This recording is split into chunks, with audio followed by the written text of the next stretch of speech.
May you find happiness and peace, and may your home stand the test of time. Hello guys, welcome back to my channel. My name is Mary. Today I'll be reacting to another video from Charlie Kirk. Today's video is titled Charlie Kirk Shut Down Leftist Systematic Racism. So without further ado, let's get started.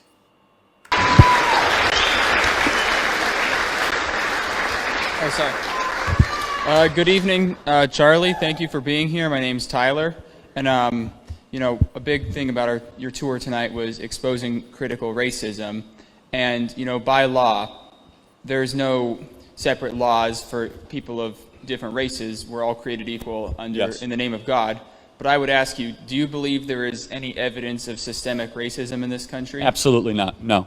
There's no evidence of systemic racism, meaning that there's no laws that are written with the intent or even the conclusion to harm certain different communities based on the color of their skin. That was not the case back in the 1960s. But let me say, actually, I will say that I could make an argument that affirmative action actually has a anti-white, anti-Asian intent.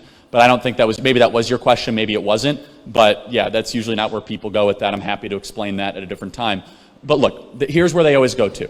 Just because there's disparities does not mean there's discrimination.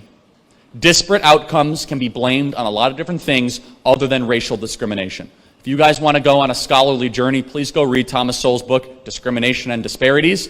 But here's the reality of it.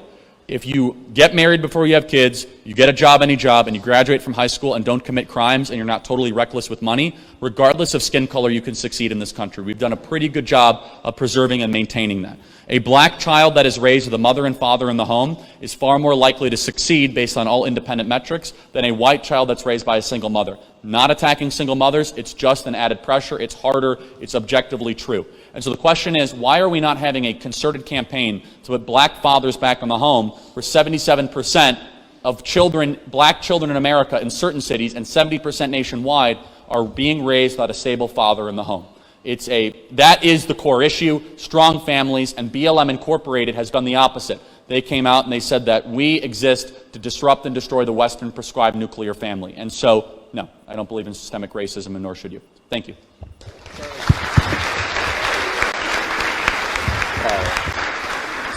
Beautiful. This was short and straight to the point. You know, systematic racism to me, I feel, does not exist.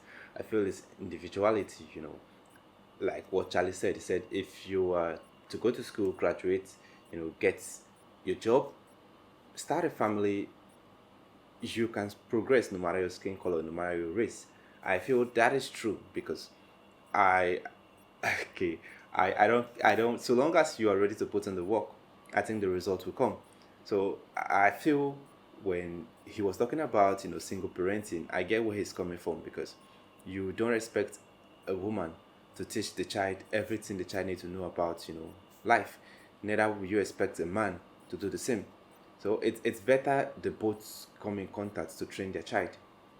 Because, well, I was opportune to be raised by my both parents, and I feel like it's a blessing, because, you know, there are some things that my mom will not be able to do, like, because, yeah, she's a woman. So a dad will do it effortlessly. Like, he will feel like, yes, like, he will pass that knowledge, he will teach you, he will do it for you. But if you have just one person taking care of the child, you know, doing everything, I feel the child will lose out from a whole lot. Because I feel that is, well, the major cause of this, our high crime rate in society, and so many other things going wrong in society. I think it's single parenting. You know, if you are not ready to have a child, you should zip up.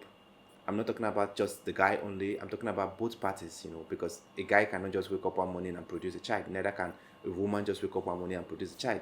You know, two people have to come together to produce that child.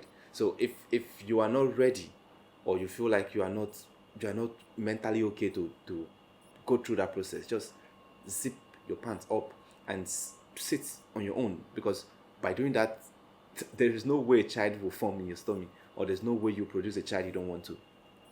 Because I feel it's getting okay. Let me throw more light on the systematic racism. I feel we have individual racism and not systematic racism, because I'm in Ghana, okay? I'm not in my country, but there is nothing a Ghanaian can do that I can't do. Okay? Because we are all allowed to do the job. So long as you're qualified, you're employed to do the job. So at least I'm a living testimony. I'm not in my home country. I'm in a foreign land. But at least I'm being given all the privilege, everything I need to do in this land, in this country. So there is nothing like systematic racism right here in Ghana. So I don't think if an African country can practice this, then a country like the United States that we are all looking up to would want to indulge in systematic racism. Because at least tell me a job that a white man can do that a black man cannot do. I've seen so many black pilots. I've seen so many black, achieving a whole lot for themselves. So I don't think there's anything a particular race can do that a white cannot do or a black cannot do. So let me know what you think in the comment section. If it's the first time visiting the channel, click on the subscribe button. Thanks for watching and remain blessed.